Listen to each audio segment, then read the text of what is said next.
Baik, Bismillahirrahmanirrahim. Assalamualaikum warahmatullahi wabarakatuh. Perkenalkan nama saya Muhammad Nazim Maulana dari kelas D4 TI 3A. Jadi di sini saya akan membawakan materi mengenai produksi konten multimedia. Oke, langsung saja kita lanjutkan ke slide yang selanjutnya.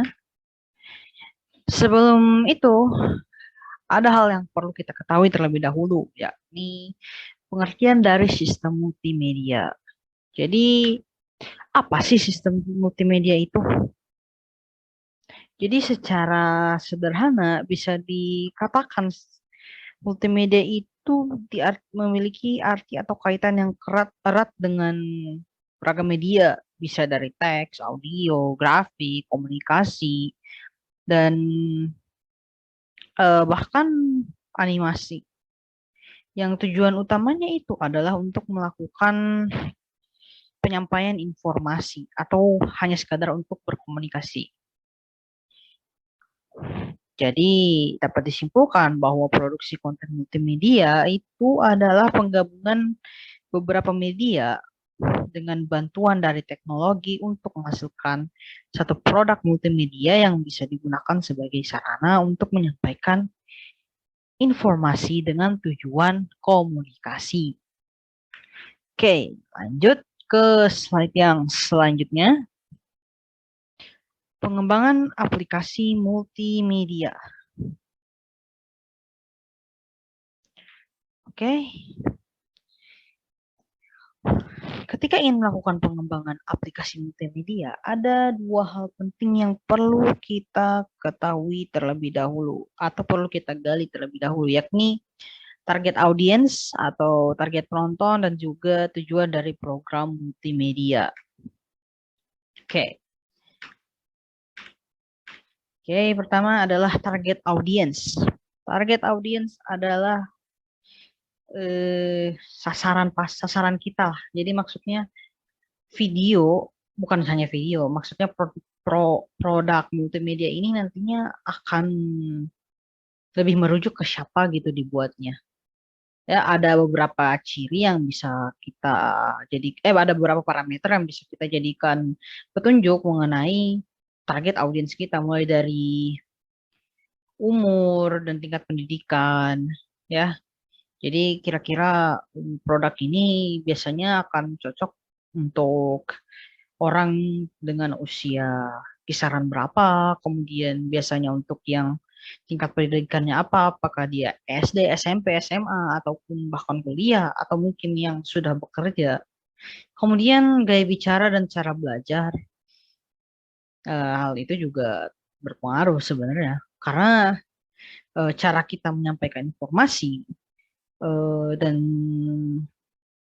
apa yang kita sampaikan itu bisa saja tidak semuanya dapat menerima. Jadi kita harus memilih-milih juga tentunya dengan gaya cara seperti ini, dengan cara mengajar seperti ini gitu. Kira-kira yang bisa menerimanya gimana, orang yang seperti apa gitu. Kemudian kebutuhan dan harapan pemakai, etnik, gender, komposisi budaya, dan profil psikologis. Ya, ada banyak hal yang menjadi penentu bagaimana target audiens kita.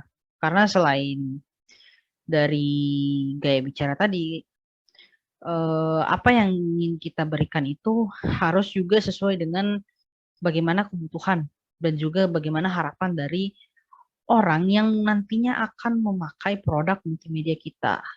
Oke, selanjutnya ialah tujuan dari program multimedia.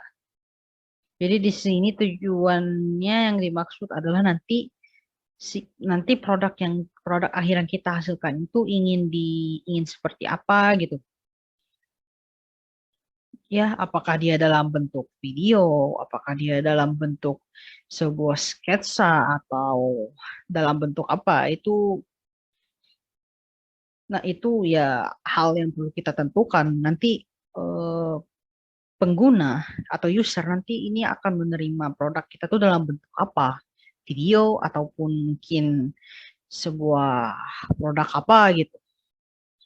Bisa saja selain video mungkin sebuah hanya sekedar rekaman suara mungkin, ya yang hanya menggunakan suara, atau video tanpa suara mungkin yang hanya yang menunjukkan ilustrasi secara langsung gitu.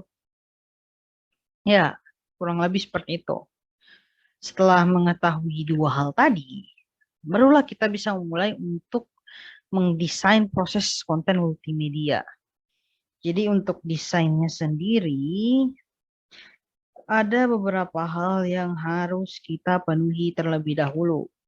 Kurang lebih dimulai dari requirement and goals, content definition, content outline, logic flow definition, navigation mapping, storyboarding, asset capture, dan implementation. Jadi yang paling pertama dan utama tentunya ya requirement and goals. Jadi maksudnya di sini adalah kira-kira apa saja yang dibutuhkan dan nantinya apa saja tujuan yang ingin dicapai dari proses konten multimedia ini. Kemudian content definition, jadi di balik konten yang kita buat apa sih makna yang ada di baliknya. Terus content outline, jadi maksudnya secara garis besar itu isi dari kontennya itu adalah seperti apa. Kemudian logic flow definition. Jadi bagaimana sih alur logik atau alur logika yang ada di dalam satu konten itu. Lalu ada navigation mapping, ya navigation mapping itu lebih mengarah ke navigasi atau pengarahannya gitu. Pengarahan kepada user nanti, ya bagaimana si user menggunakan si produk itu, ya arahannya seperti apa.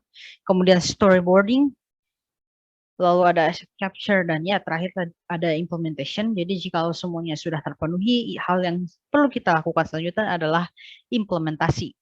Jadi langsung mengimplementasi apa yang tadinya telah direncanakan.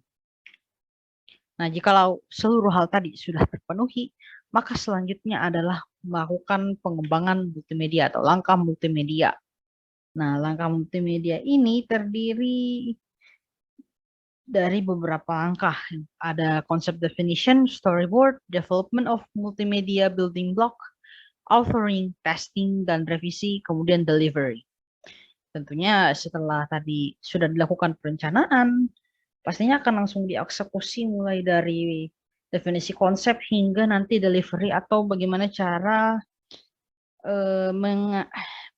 menyampaikan produk yang telah kita hasilkan itu kepada end user.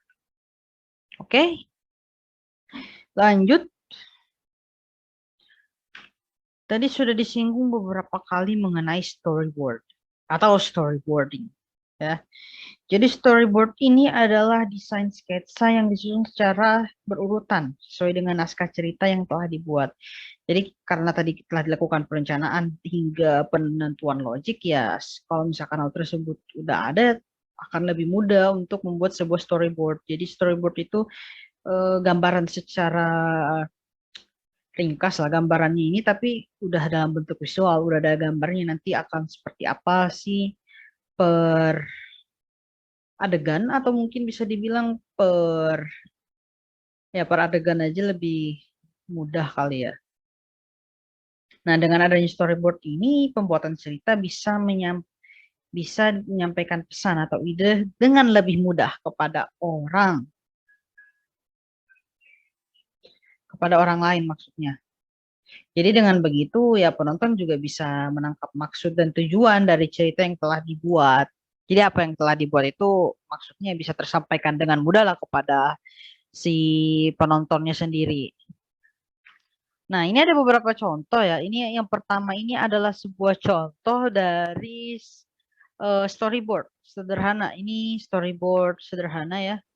Yang di atas kiri itu yang pertama ini dapat dilihat ya, yang satu ini. Kalau ini adalah storyboard yang pakai apa ya? Dia nunjukin gambarnya satu persatu gitu.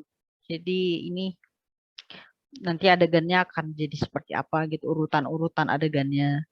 Kemudian ada juga storyboard yang seperti ini ya. Jadi ini misalkan kalau dia itu sebuah presentasi ya, ini ada storyboardnya juga. Jadi apa-apa sih yang harus ada di dalam presentasinya itu, terus ada keterangannya juga di sini dikasih. Nah itu kalau untuk storyboard ya. Kurang lebih seperti itu. Kemudian kita langsung lanjutkan saja ke broadcasting publishing.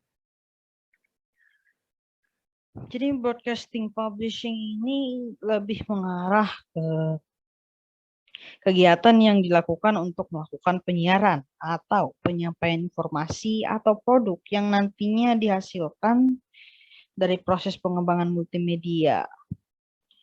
Jadi di sini nantinya si produk ini akan dipublikasikan kemana saja. Maksudnya kan publikasi itu bukan hanya sekedar ya membuat dan selesai. Maksudnya kita bisa publikasi di beragam media, bisa di media tertulis ataupun media sosial gitu. Tapi biasanya orang-orang membagikan karyanya itu bisa melalui biasanya itu melalui YouTube, TikTok atau bahkan melalui Instagram. Biasanya untuk sekarang ya, sekarang tuh lebih seringnya ke 3 media itu, tapi sebenarnya juga karya itu bisa dibagikan melalui tulisan sih, sebenarnya bisa melalui blog juga, blognya di-share lagi, dalam blog itu ada video atau apa gitu yang berhubungan dengan produk multimedia yang telah kita buat tadi. Kemudian setelah broadcasting and publishing, kita lanjut ke visual and sound effect. Jadi yang pertama itu adalah visual effect. Jadi visual effect itu lebih elemen-elemen yang biasanya sulit untuk dimunculkan ketika menggunakan penangkapan secara langsung.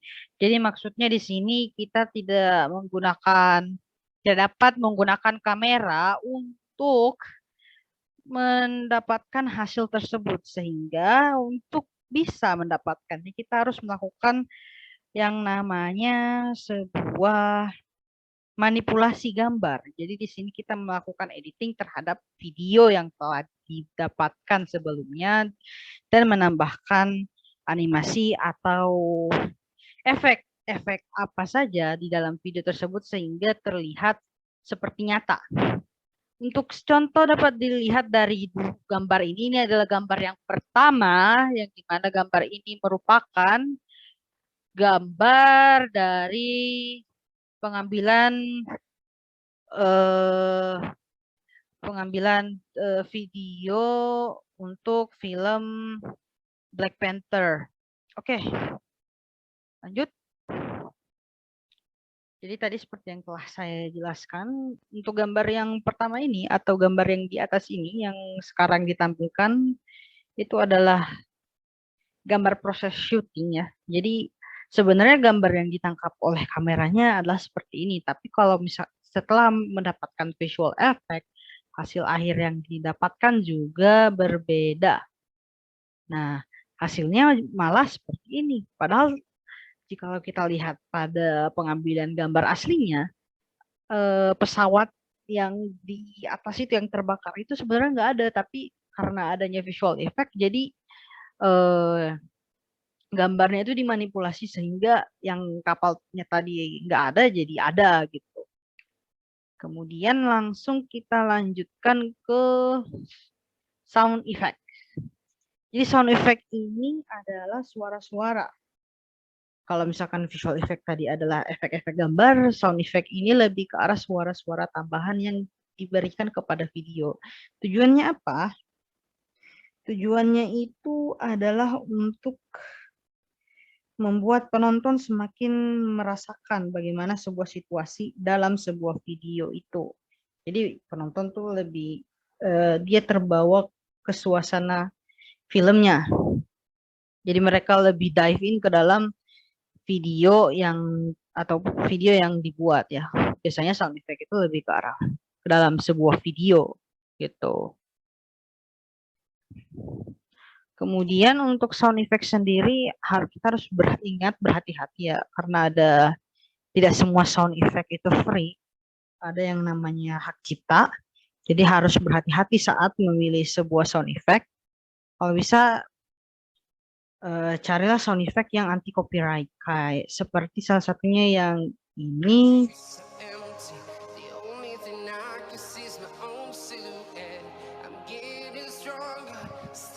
Ini ada beberapa lagu di sini ya yang saya dapatkan dari YouTube yang dimana lagu-lagu tersebut sebenarnya adalah lagu yang anti copyright. Ya, jadi itu tadi hanya sekedar contoh sedikit ya mengenai anti copyright song, sehingga ya karya multimedia yang dibuat tidak akan kena pelanggaran hak cipta. Kemudian title goals. Perlu diingat, jadi karena kita membuat sebuah produk multimedia, maka jangan lupa juga sesuaikanlah produk yang dibuat dengan judul yang diberikan. Karena judulnya itu merepresentasikan apa sih tujuan akhir yang ingin dicapai oleh sebuah produk multimedia itu. Kemudian story content. Jadi setiap konten yang dibuat atau setiap produk multimedia yang dibuat itu pasti ada sebuah cerita di dalamnya. Nah, cerita itulah yang nantinya bisa menjadi satu hal tersirat yang pengguna bisa dapatkan ya. Ya, karena setiap konten ataupun setiap karya itu pasti punya cerita di belakangnya. Bagaimana sih apa sih alasan dari konten itu dibuat atau bagaimana sih konten tersebut bisa dibuat gitu. Oke, langsung kita lanjutkan ke testing. Nah, dari setelah beragam proses tadi ya, mulai dari storyboarding, kemudian mulai dari perencanaan, kemudian storyboarding, kemudian penambahan visual effect, penambahan sound effect dan segala macam. Nanti si produk multimedia ini kalau sudah selesai akan dilakukan testing terlebih dahulu. Testing itu apa? Jadi testing ini kita produknya itu dibuat seperti sebuah prototipe dulu untuk pengujian. Jadi produknya tadi itu diuji terlebih dahulu apakah sudah sesuai atau mungkin masih ada yang harus ditambahkan. Nah, kalau misalkan ada sesuatu yang kurang, barulah dilakukan revisi. Tapi kalau dirasa sudah cukup dan sudah cukup tepat, gitu, maka hasil testingnya itu akan langsung menuju ke proses selanjutnya yaitu publish. Jadi setelah di testing tentunya nanti si produk itu akan dipublikasikan. Jadi publish ini adalah proses akhir setelah sebuah produk multimedia itu dibuat.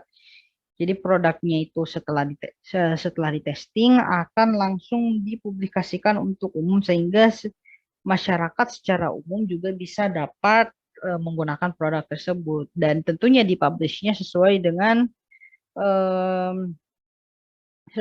broadcasting publishing tadi. Jadi disesuaikan dengan di media mana saja sih si produk ini nantinya akan ditampilkan baik di YouTube ataupun di internet melalui Google, sebuah blog atau lain sebagainya, yaitu tergantung pembuat produknya saja mau di mana gitu. Yang penting hasil yang dipublish itu memang benar-benar sudah melalui proses testing dan dirasa sudah sesuai dengan rencana awal sebelumnya. Oke, saya rasa sekian yang dapat saya sampaikan mengenai pembuatan produk ya, mengenai pembuatan produk multimedia ya. Ya, jadi hanya ini yang dapat saya sampaikan. Lebih dan kurangnya mohon dimaafkan. Wabillahi taufiq wal hidayah. Wassalamualaikum warahmatullahi wabarakatuh. Terima kasih.